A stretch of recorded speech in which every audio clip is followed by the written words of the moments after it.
Саламатсыздарбы окуучулар? Саламатсыздар. География сабагына кош келдиңиздер, отура коюңуздар. Сабагын биринчи бастамасы болуп, баршаңызды ордага шаркы шендерге чакырам. Келиңиздер.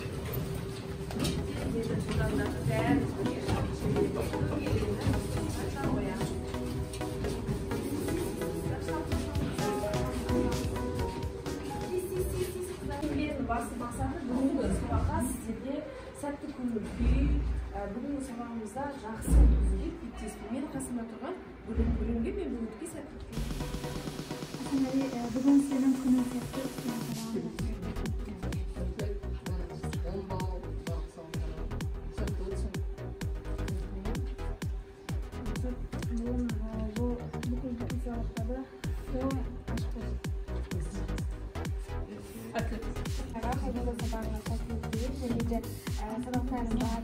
сабақтардың барлығына активистіктен белсенді. Мен саған бүгінгі сабағына сәттілік тілеймін, өзіңнің келген бағаңды аласың деген ойдамын. Құрбыжан, мен саған бүгінгі сабақта сәттілік тілеймін, өзіңді белсенді көрсет. Бүгінгі сабақта мен саған қуаныш тілеймін. Айсо, мен саған бүгінгі күні көңілді болып жүр және сабақта болып аламын.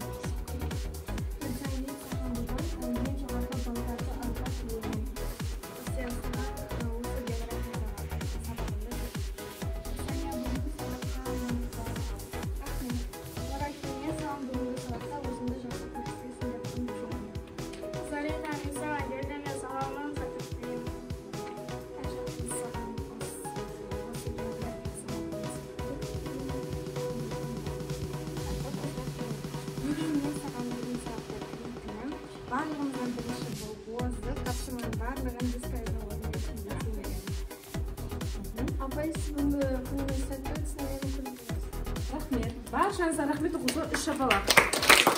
Біздер барлығымыз осы жерде топқа бөлінеміз. Топқа бөлінеміз біздер әр түрлі түстер арқылы, яғни қызыл түсті таңдаған оқушылар бізде бірінші топ оқушылары болады, көк түсті таңдағандар бізде екінші топ оқушылары болады, сары түсті таңдағандар бізде үшінші топ және жасыл түсті таңдағандар бізде төртінші топ болып табылады. Сары топ, жасыл топ. Бақытпа.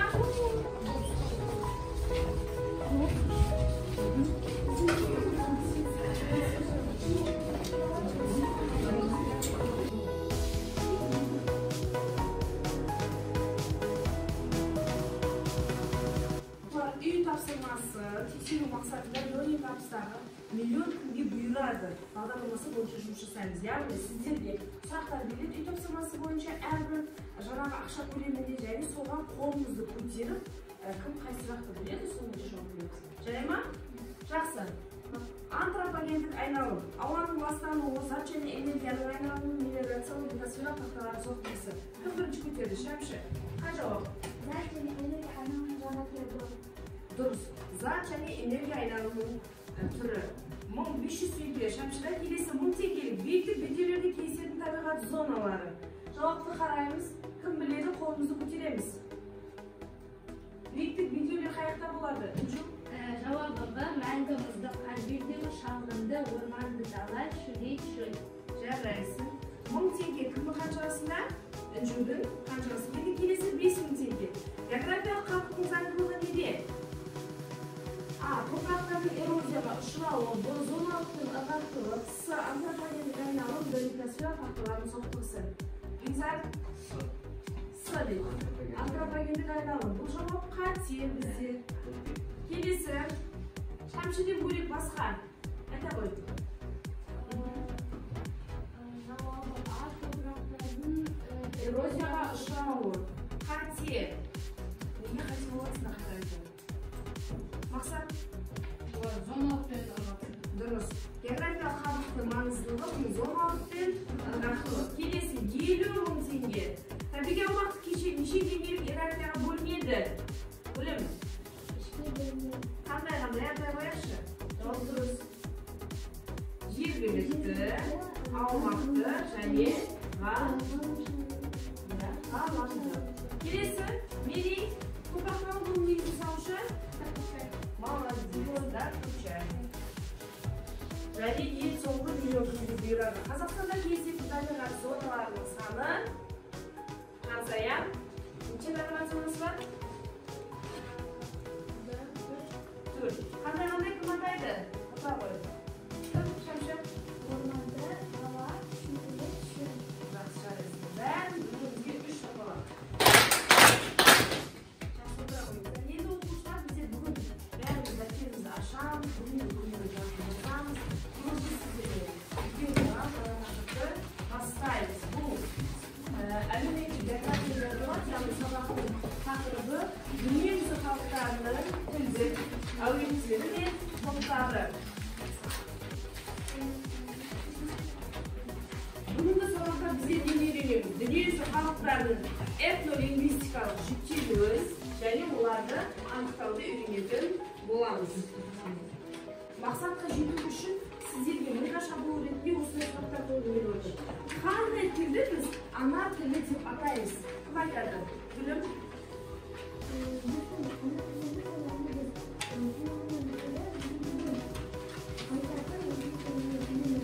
Яғни өзіміздің мемлекеттік тілімізді ана тілі деп атаймыз. Жақсы отырамыз. Келесі, дүние жүзінде ең көп тараған тілдер қандай тілдер деп ойлайсыздар? Кім айтады? Ерлан, дүние жүзінде қандай тіл өте көп тараған деп ойлайсың? Осылайда, қандай? Қазақ тілі өте көп тараған ба? Сосын ағылшын тілі. Дұрыс, бізге қазіргі заманда ағылшын тілі өте көп тараған тіл. Үшінші, Қазақстан халықтарының тілдер күні қашан және қай күні? Сания? Қазақ халықтарының тілдері Дұрыс, жарайсыздар. Ендеше оқушылар, бәріміз бүгінгі сабақта танысамыз. Этнос дегеніміз не? Этнос деп отырғанымыз бір халықты екіншіден ажыратуға мүмкіндік беретін ортақ белгілері бар қауымдастық. Осыған сәйкес ұлт және халық терминдерімен танысамыз. Ұлт деп отырғанымыз бір немесе бірнеше этностардан біріктірілетін топ, яғни белгілі бір аумақта тарихи қалыптасқан, бірыңғай өзінің тілі бар, мәдени, психологиялық, діндік менталитет, яғни өмір салтына байланысты әлеуметтік жолды біздер деп атаймыз, ұлттар деп атаймыз. Оқушылар, тіл біздің адамдар арасында қарым-қатынастың басты құралы. Қазіргі таңда дүние жүзінде шамамен 4 мыңнан 5 мыңға жуық тілдер бар болып саналады. Тілдер қолдануына байланысты екіге бөлінеді. Тірі тілдер және өлі тілдер. Яғни тірі тілде отырғанымыз не бұл? Қазіргі таңда қолданыста, яғни жүрген тілдерді тірі тілдер деп атаймыз. Ал қазіргі таңда қолданыстан шығып кеткен ең ежелгі грек тілдері, мысалы, бұл өлі тілдер қатарына жатқызамыз. Және тілдердің таралуына байланысты біздер бір тілді, екі тілді және көп тілді мемлекеттер деп бөлеміз. Мысалы, бір тілді деп отырғанымыз халықтың 100%-ға жуығы бір ғана тілде сөйлейтін мемлекеттер, олардың қатарына Жапонияны, екі тілде сөйлейтін мемлекеттер қатарына Канаданы, көп тілде сөйлейтін мемлекеттер қатарына Үндістанды жатқыза аламыз. Ендеше осы тілдердің жаңағы мәдени тұрғыдан ұқсастығына байланысты бізде үлкен тілдер әулеті бар. Немесе оны тілдер семьясы деп атаймыз. Дүниеде біздер қалай тіл әулеттеріне бөлеміз? Ең біріншіден тілдердің туыстық белгілеріне қараймыз. Олардың сөздік қорына, грамматикалық белгілері және олардың лексикасы мен фонетикасына қараймыз. Сәйкесінше оларды біздер тілдерді сөйлейтін тіл әулеттеріне және оларға шығатын тіл топтарына және оларды ұстанатын немесе сол тілді сөйлейтін халықтарға бөледі екенбіз. Міне дүние жүзінің картасын қарайтын болсақ, бұл жерде бізде 18-ге жуық тіл әулеті бар дейтін болсақ, сол тіл әулеттерінің барлық ұстанымына байланысты барлық дүние жүзіне таралуы көрініп отыр. Сәйкесінше ең жер шарындағы үлкен тіл әулеті бұл үндіеуропалық тіл әулеті. Бұл жерде өзінің құрамында 9 тіл тобы бар. Яғни біріншісі герман, екіншісі славян, роман, кельт, балық, грек, албан, армян және иран. Сәйкесінше бұларды санайтын герман тілінде сөйлейтін халықтар, бұлар немістер, австриялықтар, люксембургтар, швейцариялықтар, голландықтар, исландықтар, шведтер, норвегтер, даниялықтар, ағылшындар, шотландықтар және американдықтар саналады. Ал роман тілінде сөйлейтіндер бұлар итальяндықтар, испандықтар, каталондықтар, француздар, португалдар, румындар, молдаван, аргентиналықтар, бразилиялықтар және мексикалықтар. Кельт тілінде сөйлейтін бұлар ирландықтар және уэльс түрінің азаматтары болып саналады. Балтық тілінде сөйлейтіндер Балтық көлінде орналасқан Литва мемлекеті және латыштар грек тілінде гректер, албандар өздері тілдерде албандар, армяндар жаңағы халық ұстанады ирандықтарды тіл тобына жататындар бұлар парсы, күрд, пуштун, тәжік және грузиндер мен қазақ мен осетиндер ұстанады екенді. Алтай тіл семьясы, яғни бізде өзімізді атап бар. Алтай тіл семьясында бізде 5 тіл тобы бар.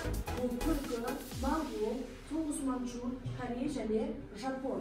Түркі тілінде тобына жататын халықтар бар. Түріктер, татарлар, чуваштар, башқұрттар, өзбектер, қырғыздар, қазақтар, түркмендер, қарақалпақтар, ұйғырлар, әзербайжандар, хакастар, тувалықтар, якуттар және тағы басқа халықтарды жатқызамыз. Моңғол тілінде сөйлейтіндер моңғолдар, буряттар, қалмақтар. Тоғыз манчжур тілінде сөйлейтіндер Амур өзені маңындағы халықтар және индер мен эвенеттер болып саналады. Корей тілінде сөйлейтін корейліктер, жапон тілінде сөйлейтін жапондықтар болып табылады. Бұдан бөлек біздің Қытай Сибир пирамида бар. Бұл өзінің тармағы екі топ. Біріншісі Қытай, яғни Қытай халықтары мен Хуанге халықтар сөйлейтін болса, келесі Тибет бирмалық, яғни бұл санаты халықтар тибеттіктер, бирмалықтар, канарурин, календер және неварлар деп табылады. Бұдан кейін Афро-Азиялық немесе семит-хамит тіл әулеттері бар. Бұл жерде ұстанатын төрт топ бар: семит, кушит, бербер және чад. Яғни бұл Африка құрлығында орналасқан мемлекеттер саналады. Бұл ұстанатын халық семиттер, берберлер, арабтар және тағы басқалар. Кушиттер Сомали түбегіндегі халықтар және галла. Бербер бұл кабиларлар және туралеттер. Чадта бұл хамса халықтары ұстанады екен. Чекистер, адбилер және хабардалықтар саналады. Яғни бұл жерде ұстанатын екі топ.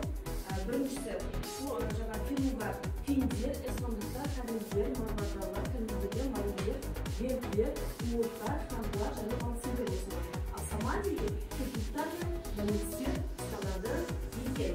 Келесі Нигер картофон тілі әулеті. Бұл жерде екі топтан үшін Нигер карданелес, яғни одан кейін екінші топ картофан. Бұл жердегі бірінші топқа жататын малиттер, фуга, Максули, Бигомара, Ябури, Иго, Синука, Малава, Конго, Филистин. Австралияның жағалауында орналасқан австралиялық тіл семьялары бар, яғни Австронезиялық деп аталады. Бұл жердегі түрк тіл тобы Индонезия, Полинезия, Меланезия және Микронезия деп аталады.